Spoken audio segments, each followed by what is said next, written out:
Sejarah pendidikan zaman Islam di Indonesia. Minggu kemarin kita membahas tentang sejarah pendidikan pada masa Hindu-Buddha. Pada masa Hindu-Buddha kemarin kita telah mempelajari bahwa pendidikan diajarkan oleh kaum Brahmana untuk kaum bangsawan dan golongan kesatria. Dan kaum Sudra dan kaum Buddha tidak memperoleh pendidikan. Sekarang kita masuk sistem pendidikan pada masa Islam di Indonesia. Islam masuk ke Indonesia ada dua pendapat. Yang pertama mengatakan pada abad ke-7 Masehi. Yang pendapat yang kedua mengatakan pada abad ke-13 Masehi. Nah, Islam masuk pada abad ke-7 dan 13 Masehi ini ke daerah Aceh. Aceh ini sekarang terletak di ujung Pulau Sumatera.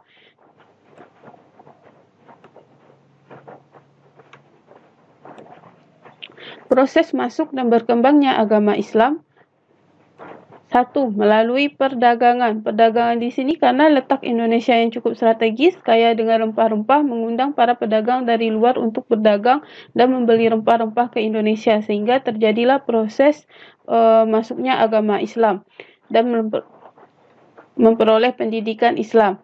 Terus melalui dakwah, pedagang-pedagang yang datang dari luar itu menikah dengan penduduk setempat, melakukan dakwah dengan keluarga-keluarga di sekitarnya. Biasanya pedagang ini menikah dengan kerabat kerajaan dan nanti raja yang ada di Indonesia pada waktu itu memeluk agama Islam. Melalui ajaran tasawuf. Yang keempat melalui tarekat, yang kelima jalur kesenian. Jalur kesenian ini pada daerah Jawa sangat berfungsi untuk menyebarkan agama Islam. Seperti contohnya wayang. Wayang digunakan oleh beberapa wali songo untuk menyebarkan agama Islam. Terus melalui pendidikan. Proses masuk dan berkembangnya agama Islam itu ada juga melalui pendidikan. Karena Islam ini tidak membagi manusia berdasarkan beberapa kasta. Pendidikan Islam pertama kali dimulai di keluarga dan diajarkan oleh seorang mubalik, dan pendidikan di keluarga ini dibagi menjadi dua, yaitu pendidikan dewasa dan pendidikan untuk anak-anak. Pendidikan untuk dewasa diajarkan tentang pelaksanaan ibadah, tata cara sholat 5 waktu, sedangkan untuk anak-anak diajarkan untuk cara mengaji atau bisa belajar membaca Al-Quran.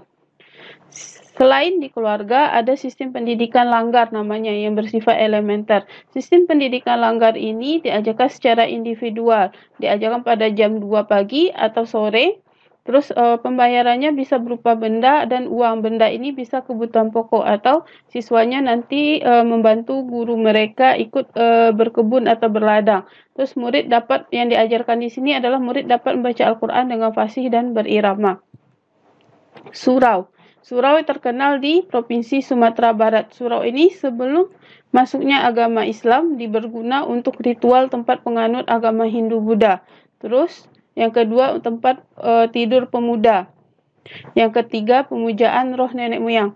Akan tetapi surau setelah masuknya agama Islam berubah fungsinya menjadi yang pertama tempat sholat, yang kedua belajar membaca Al-Quran, yang ketiga belajar dasar-dasar pengetahuan agama, yang keempat nilai moral dan kemandirian laki-laki, yang kelima tempat tidur orang lelaki yang telah akil balik, yang keenam pedagang atau pelancong yang tempat singgah mereka, yang ketujuh tempat seni bela diri. Nah, di Minangkabau itu biasanya anak-anak lelaki tidak mempunyai kamar di rumahnya. Mereka akan tidur di surau lagi belajar untuk belajar silat, belajar mengaji, dan belajar tentang budaya alam Minangkabaunya.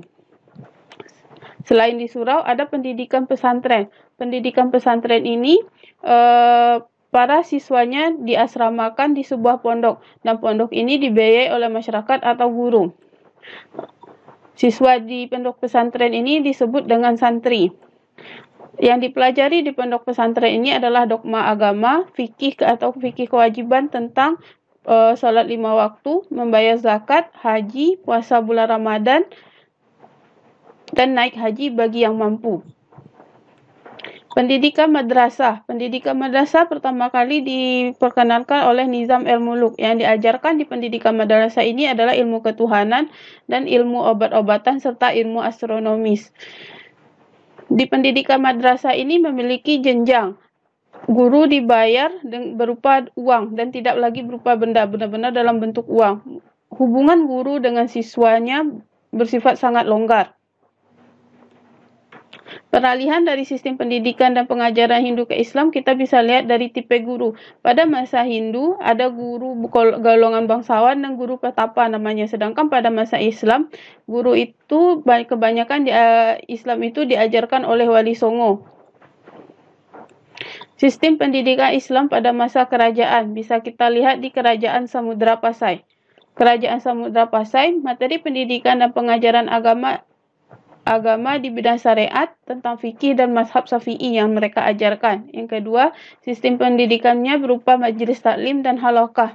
Yang ketiga, tokoh pemerintahan merangkap tokoh agama. Jadi tokoh kerajaan pada waktu itu juga merangkap menjadi tokoh agama. Yang keempat, biaya pendidikan bersumber dari negara. Jadi sistem pendidikan pada masa Kerajaan Samudra Pasai ini biayanya berasal dari negara sepenuhnya. Tidak dibebankan kepada rakyat. Yang kedua, Kerajaan Perlak.